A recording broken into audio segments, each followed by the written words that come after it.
Hello, and welcome to today's episode of the How to Choose Happiness and Freedom Show. I'm your host, Lauren Foster, happiness teacher and founder of Be Happy First. I'm so thrilled to have as my guest today my dear friend, Dana Micheli, psychic medium. Say hello, Dana.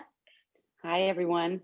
So nice to be here. Yeah, this is so thrilling. We've had several conversations getting ready for this because we're both kind of exploring new areas, if you will, in our lives. The podcasting is new for Dana, and psychicness is new for me. So I met Dana because she is my editor. I met her through Powerful You Publishing. So she's the person that takes my words and pretties them up and smooths them out. And she's my cheerleader, and she's my helper and my guide in writing the Art of Transformation for Women book and the new book that I'm working on, which is loosely titled Happy and Free on Purpose. So welcome, Dana. Thank you so much for being here. I'm so happy that I met you. Thank you. And same here. And just let me say that your words do not need that much work. Your messages are so beautiful and they've helped me tremendously. So thank you. Thank you for Thank that. you. Thank you. That's wonderful. All right. So, in our previous conversations, I know that you've studied the law and you've done a lot, and editing is a very kind of practical kind of thing. And then there's the psychic medium side. Tell us your story and how you evolved to this place. Okay. So I believe probably a lot, this will resonate with a lot of people. Mediums and psychic phenomenon have been an interest of mine since I was as far back as I can remember, whether it was books I read or if there was a show on about a medium, I was fascinated by it, that sort of thing. And there was always this feeling of, oh, I wish I could do that, or, that's amazing, or, it's so one in a million, and then I would have these experiences. Probably the first that I realized were in my 20s, where one time I was in my car and was not even thinking about my grandmother at the time. I was just driving along. I think I was going to meet a boyfriend in Boston. And all of a sudden looked to the passenger side and burst into tears because I knew my grandmother was there with me, and just knew without a doubt that she was there, and nobody could have told me different. And it's not like I heard anything. I just felt her energy, her presence, and knew it was her. So I popped in a Dean Martin CD, which she and my grandfather loved to listen to Dean Martin, and said, okay, this is for you, and went about my business. I thought it was just like a one in a million thing, and that she was strong enough to come here, and then there would be other things as well, like more on the psychic side, where one time a friend of mine called me and said his wife was pregnant with their first child. And in my head, I'm going, oh my God, she's going to have a miscarriage, and just knew it. And just, again, a knowing that nobody could have told me any different. And I got the call a few weeks later that she had. Thankfully, they went on to have two healthy children, but that's, there was that. And then I had So another friend. I want I'm to ask sorry. you a question. Now, that's okay. Did you tell him that you thought that? No. Oh, Yeah. no, of Okay. course not. It was more like I didn't know if I didn't know what was going to come of it. I would never say anything. And Right. um, on the flip side it was a happier scenario with a friend of mine who thought she would never have children and desperately wanted to have children. And when she was down about it, I would say in my head, I know you're going to have a child, and I know you're going to have a little boy. And I saw us sitting at a table with him in a restaurant, and her son is 10 years old today. And I didn't say that to her beforehand either, because I didn't want to be that friend that, oh, don't worry. You know what I mean? So um, I didn't, again, did not connect the dots as something that I could do on a regular basis. Okay. So Um, so you've always had, it's like a knowing that you have, yes. that is. And see, I'm so fascinated by this. We're going to talk about the four clairs a little bit hmm later and hmm get some education on that. But so, okay, so continue on. You were having experiences like this.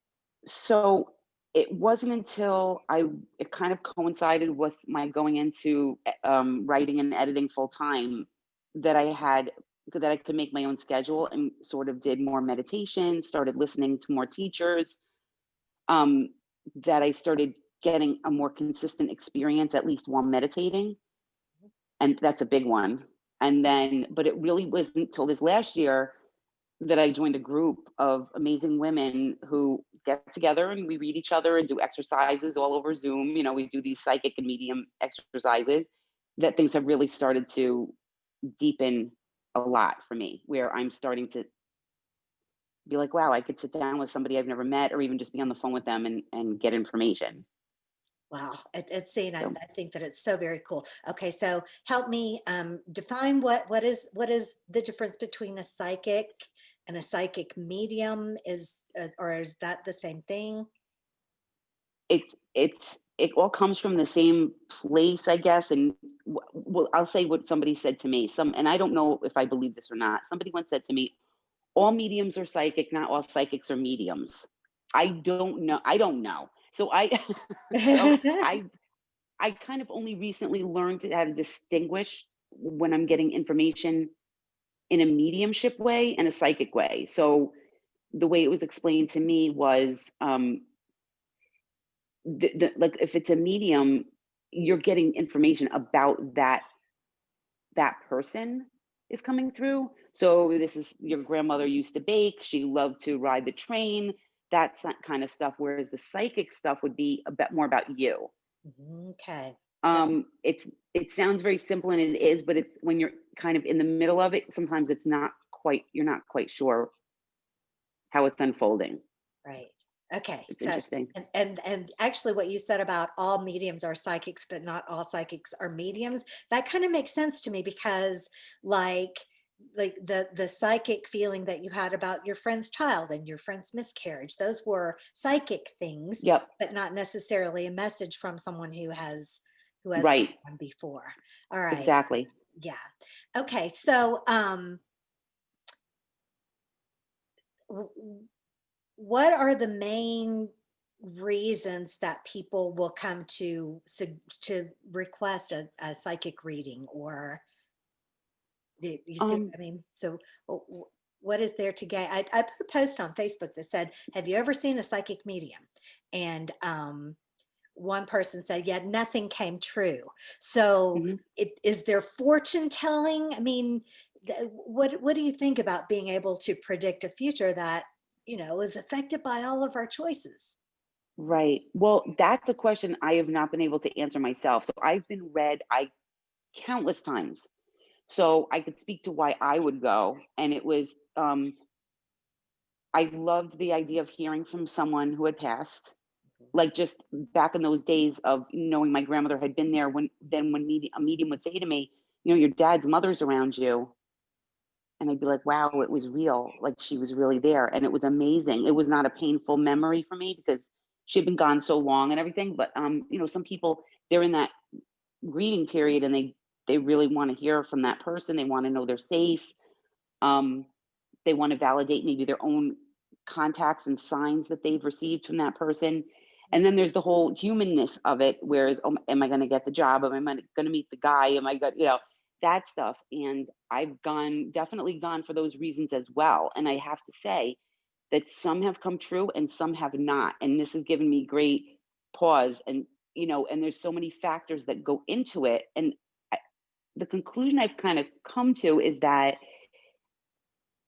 if a medium or if a psychic says to me, you're going to get a job doing this, and it's something that I'd never even considered, or maybe it was a deep-seated desire that I never told anyone, Mhm, it's almost like a sign or an inspiration to me, like maybe I should pursue that, maybe I should. It kind of opens you up to different possibilities. mhm. um Ultimately I feel like some things are going to be completely determined by your decisions, your attitudes, your thoughts, beliefs, because I believe in all that manifesting things. Right. That's why I love your work so much.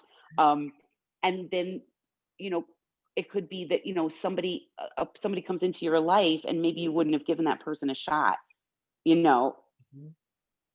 It, but maybe you will, now because it's yeah, like puts a little, yeah, I get it. a I little get it. I seed in get your it. head. And so there's also the theory that time and space are constructs of man, and that everything really Yes, is happening all at the same time, which is yes, mind-boggling.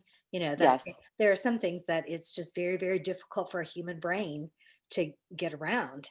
So we, yes. we have Well, to have a whole lot of faith. one thing, the first medium I've ever went to, she told me I'm off and off on the time.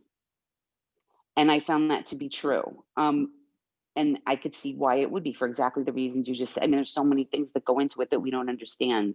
Right. And so many things that we can do differently, that Hmm. the idea that everything is predestined and is already going to happen, it doesn't really matter what you do, that is not, No, that's not one that I like. Right. me neither. Me neither. Absolutely not. And I don't believe in it. It's not that I'm just uncomfortable with it. I actually just don't believe that's the way it works, because then what's the point? Right. Right. You know? Yeah. Right, why come here in the first place if everything is just inevitable and Yes. predestined? Yeah. Yes. Um, okay, so as you know from our previous conversations, I've been studying about channeling, Mhm. and I really love the Esther Hicks who channels Oh yeah. Abraham, and Mhm. I would just really love to be able to develop the ability to get such clear answers from whomever or whatever it is that is expressing itself through infinite intelligence. And these are the beliefs that I told you I was kind of challenged by in reading Mhm. this book, and that I've always believed that this energy that is me used to be maybe other people, but maybe grass, maybe dogs, maybe butterflies. The energy is energy, and that when it's in the non-physical, it's in the non-physical, and it doesn't retain the form of humans. But at the same time, I get that our soul, this is Lauren Foster's soul, that this Mhm. focused part of energy that is me, that can keep its own sort of structure out in the non-physical. So these are all the things that I'm grappling with trying to understand. So Mhm. what share your thoughts about that. So can can what I just said be true, and also like the spirit of my dad is available to me through a gifted psychic medium or Through directly. yourself directly, I would say directly. I absolutely agree that people retain who they are, that there's a core essence, and but it doesn't mean it's Lauren Foster. It's bigger than that. So it encompasses all that encompasses a belief in reincarnation, obviously, but it's that you're more than the personality self. Huh? And so if you're channeling, and I've heard this said about, this is kind of goes along with what people call speaking in tongues or light language. There's all different words for it, but that those messages are bypassing the personality self and speaking directly to that God self, Mhm. Gotcha. so Yeah. that's what I believe. So like you could go to the other side and retain your Lauren messages Right. and communicate with people who you cared about here and help and guide them. But then you might be doing that with people from other lives as well. And somebody, another medium who was just, I mean, she was just amazing, amazing, and a beautiful woman too, just a lovely, lovely person. She said to me, she was talking about my grandmother, and she said, it's hard for you to comprehend that she could be over there greeting new souls as they come in and also be with you. So there's a bilocation thing as well. Like they can do different things. There's no constraints that we experience here. So they So can be basically what I'm saying is we don't know anything. right.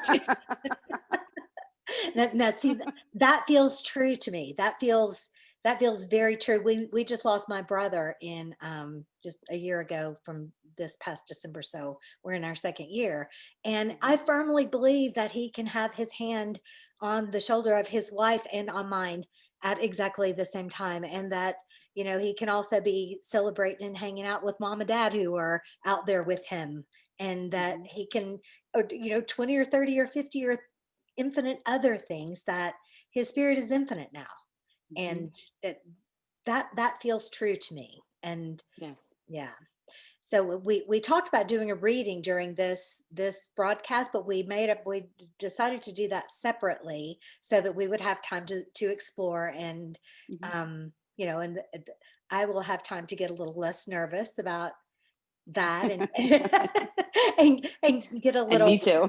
right.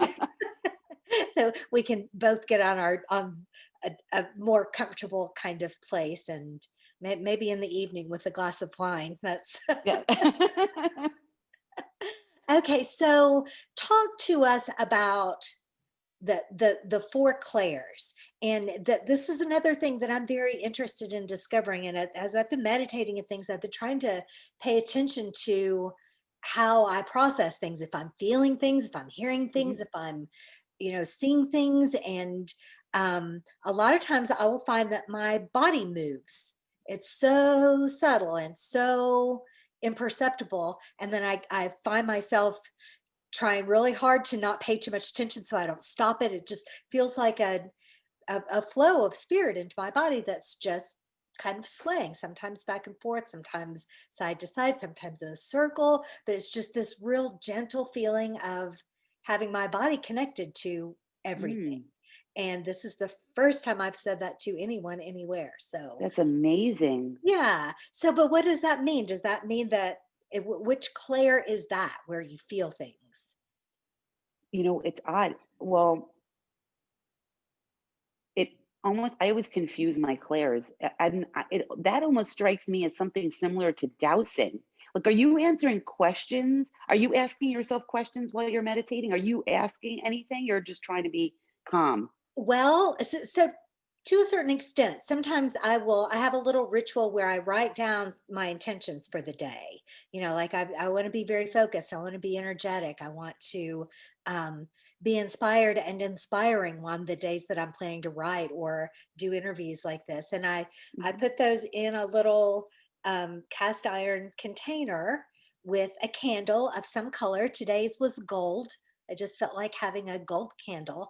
And then as that burns, then I just kind of meditate and try to be completely and totally present and just see what happens and see what comes and just, you know, kind of re-ground myself. And so, sort of, I'm asking questions, sort of, I'm trying to open myself, but really, I'm just kind of hanging out, wanting to feel a connection. I've never heard of anything like this. It's awesome. So, I mean, that doesn't mean it doesn't happen all the time. I just haven't heard about it. But it seems the reason I asked if you're asking questions is it sounds like when somebody uses like a pendulum and they get an answer, the pendulum swings a certain way, or they do it with their body. So it's muscle testing, that sort of thing. So I'm almost wondering if you could start to recognize the movement and track the movement That and is sort of a connect it fantastic back. idea. That's a fantastic idea. I have never been able to get a pendulum to work, and so just Me if neither. Hmm. Yes, not to get so far away that we're not making sense, that a pendulum is just a crystal on a string or chain where you train it to move a certain way for yes and move a certain way for no. And then you can use it as a divination tool to kind of help guide yourself, and you're just kind of channeling universal energy through your own body and getting the Hmm. pendulum to do things. And the pendulum always just sits there and quivers for me and never would do anything. But I have had success with muscle testing, like deciding if a food was something that my body Hmm. wanted. I have had some luck with that, with my body leaning forward for something that's good or falling backwards for something that's bad. So I'm definitely I going to think do that. that's what's happening for you. Yeah, so I'll try to define what those movements mean. And thank you. That's a great way to easily advance myself in that And meditation practice. I also wonder if it's sort of like an initial it's your initial process for the channeling. And what it reminded me when you were talking about Esther Hicks, if you heard their or read their first book, Huh?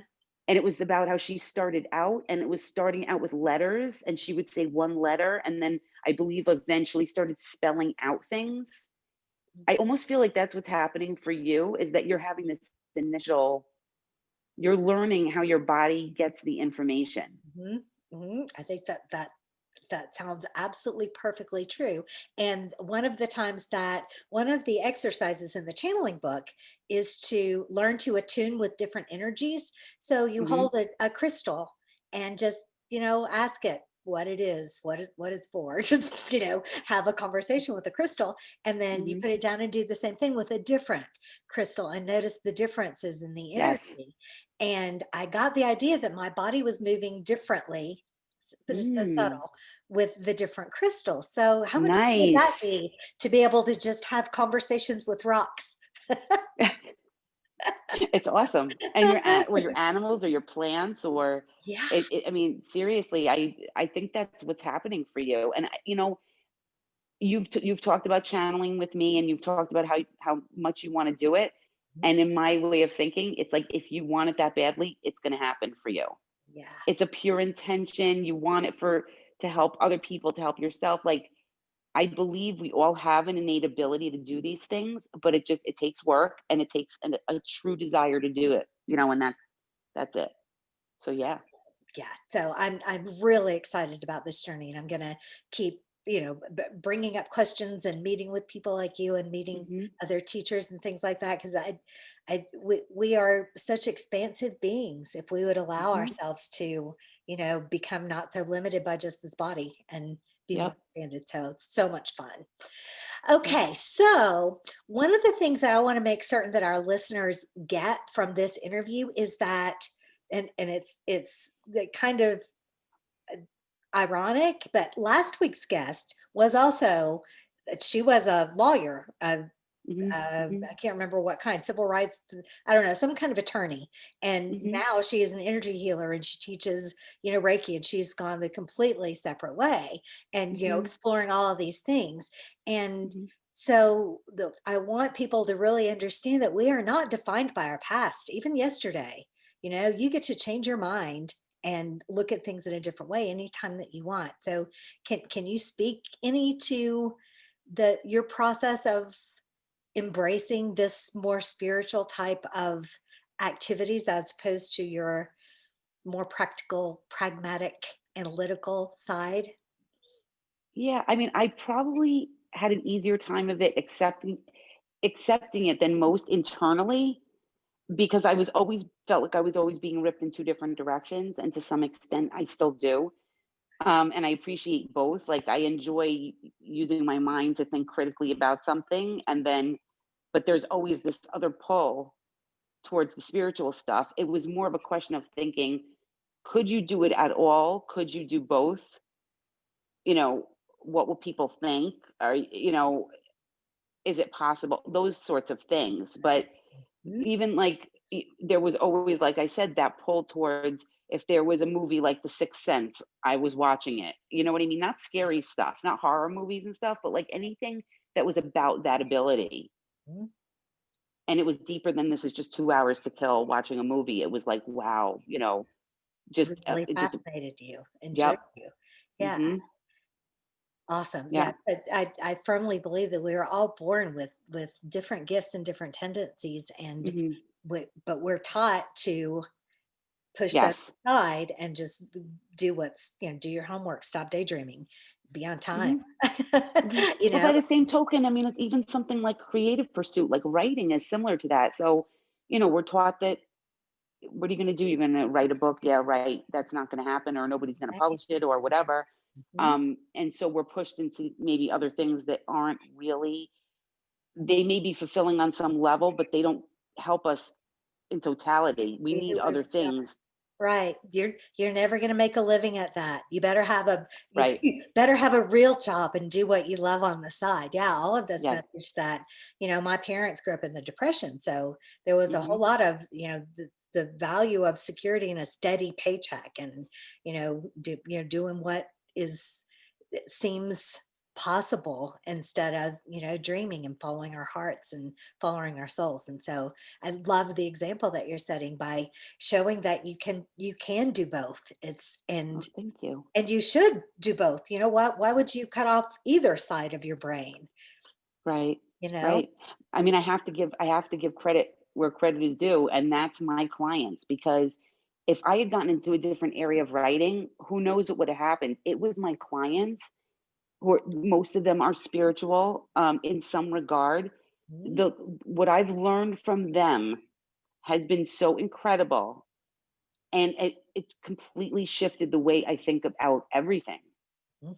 So I have to say, I mean, I believe that was fate. If we're talking about fate, I believe that was fate, that Yeah. I started working with these amazing people, and the gift that they've given me, it makes me even more passionate about helping them get their books out, because if it helped me while I was just reading it and editing it, what is it going to do for their readers? I mean, you Yeah. know, I love it. So that endeavor is actually both. You're using your hmm critical skills at making the messages clear, and also,